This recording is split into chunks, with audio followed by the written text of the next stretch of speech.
Hi viewers, November 12 బుధాష్టమి, Kalabhairava అష్టమి, కార్తీక మాసము. మనము శివానుగ్రహం కోసము ఎన్నో దీపాలు వెలిగించుకుంటూ ఉంటాము. అందులో ఇది కూడా ఒక దీపము, గుమ్మడికాయ దీపము.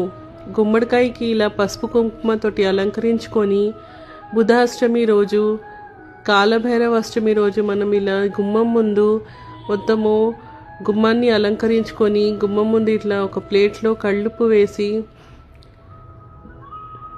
గుమ్మడికాయ దీపం వెలిగించుకుంటే మనకి శివానుగ్రహము, కాలభైరవ అనుగ్రహము కలుగుతుంది.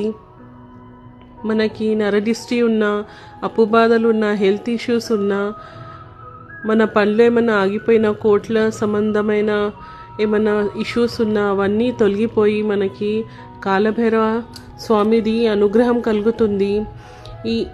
ఈ కార్తీక మాసంలో మనం ఎన్నో దీపాలు వెలిగించుకున్నాము. నారికేల దీపము, 365 ఒత్తుల దీపము అని మనం ఎన్నో దీపాలు వెలిగించుకున్నాము.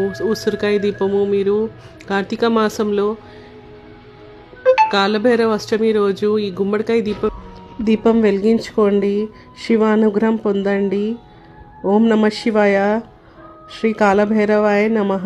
రేపు వెలిగించుకోండి ఈ దీపము.